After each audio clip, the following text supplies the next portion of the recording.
Welcome to ABA 10 Talk, a rapid-fire conversation with ABA members. I'm Ellen Volpe, President of American Business Associates.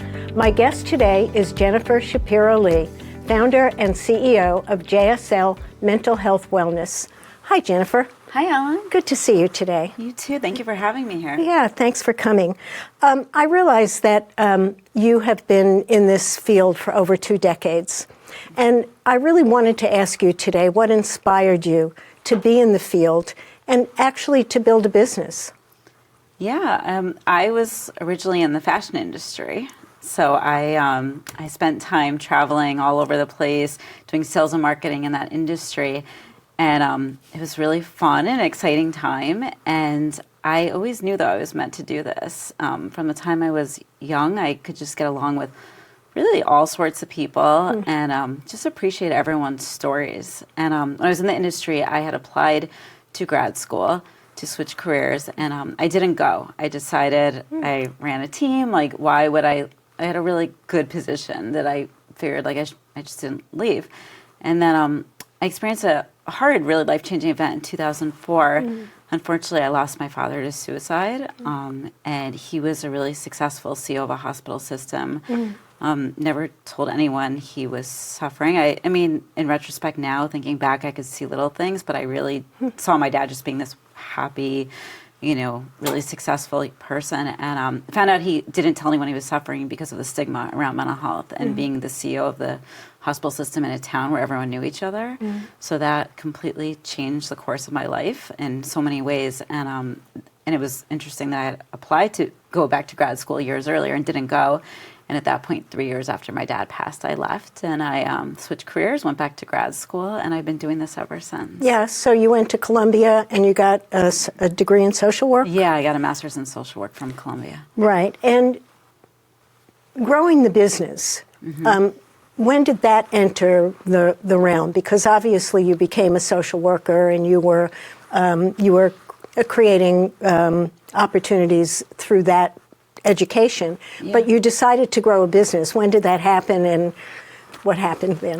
Yeah, I think when I went into the field, I always knew that was the end game with it, but I spent a lot of time working in clinics and hospitals and group practices and really just learning from people who'd been doing the business for a long time and seeing different clientele. And then after years of really getting that experience and feeling comfortable, I went off and actually worked on my friend's law firm just hourly while I was still working for someone else, and rented space from her by hour, saw clients, and just started growing my practice, started a therapy practice in Roslyn with just myself, and eventually brought on other therapists to the practice. So now we have a team of therapists, and we all have different specialties and work with different age ranges. What are those specialties? What would be some of those? So I'm a trauma specialist. That's what I personally do. I'm really passionate about a form of therapy called EMDR. I don't know if you've ever heard of it. I have. Yeah, it stands for Eye Movement Desensitization Reprocessing. And it's fascinating.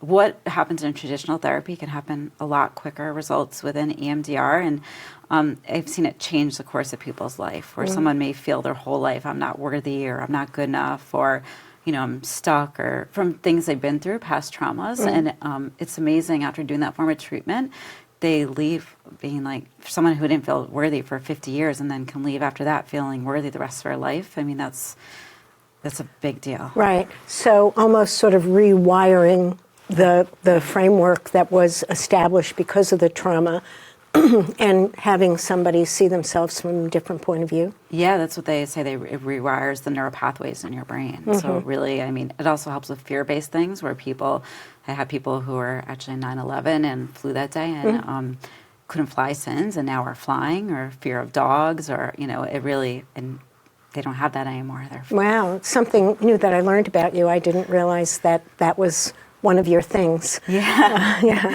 I also know from you that you are a lifelong learner and have now entered into the Goldman Sachs 10,000 Small Business Program. And I'm wondering, I know it will be life-changing, but I'm wondering what you hope to gain from the experience.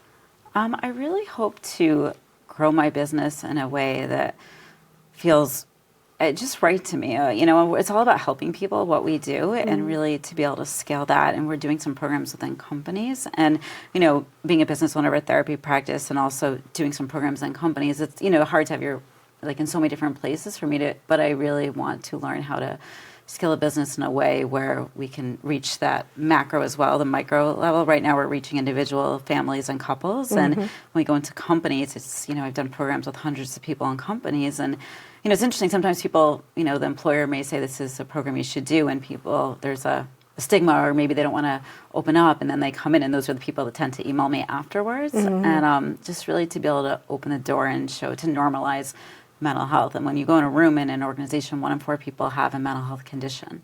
Half of us, we all suffer from stress, anxiety at times. So really to be able to help people, and for Goldman Sachs, I want to be able to scale my business in a way that's effective. Yeah, such a good point. I think sometimes people think that internally they're holding on to something and thinking they're the only ones, when in fact it's part of the human condition, I think, to experience things up and down. That leads me to the fact that you also are very well-versed and trained in meditation. And I was thinking about that because a lot of people use meditation, but I was thinking about the fact that we run to it because there's something we're trying to get our arms around or avoid or change in terms of how we approach life in general. But shouldn't it be a power tool? Yeah. Shouldn't the stigma of mental health and using meditation, et cetera, all of these opportunities to really change our perspective and how it is we approach our lives. I just find the people that I know that are meditating are doing it to overcome something and not to actually use it as something that will be a power tool. I'm just wondering what you think about that. No, I mean, it is a power tool, really. Meditation, they put 2 people on an MRI machine, someone who does and doesn't do meditation, they can see a difference in the stress levels in your brain. Oh, so, there you go. Yeah, so it really is like a power tool. It activates our parasympathetic nervous system, which helps us rest and relax. So, if someone was to go on, for example, a stressful business call or a personal call, and they did breathing right before, it really helps calm your nervous system. So it's science-based. Right. But, people, like you said, people sometimes run to want to, in a place in life, right, where maybe meditation will help. But it could be something just used on an everyday thing. And actually, people do it maybe if they're having, 20 minutes one day and, 5 minutes a month later. It's actually better even to do like 3 minutes a day, consistent. I've seen people actually get off medication and start sleeping, doing literally 5 minutes of meditation a day. It's about consistency. Yeah. It's definitely something that I think could help our children, could help our older adults, if we really looked at it as like a vitamin. Exactly. Yeah. How about a meditation vitamin? Right. I mean, it really is. That is what it is. The health benefits of it are really everything. As if you're going to the gym, obviously, except changing your physical appearance. Otherwise, it's all that. Right. And some schools are using it instead of detention. Right.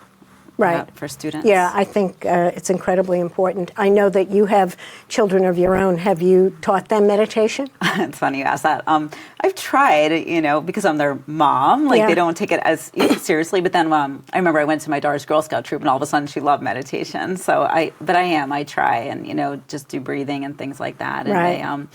They're more open to the idea. Right. The more they do it, because they see it helps calm them down. They feel better. Absolutely. I think it's fantastic. Thanks for being here today. Yeah. It was a very interesting conversation and a reminder that we can control some of the things that we are up against in our daily lives that hope to derail us and otherwise not. If you have enjoyed this conversation and would like to learn more about ABA or see other interviews, visit our website at abanetworking.com. Thank you.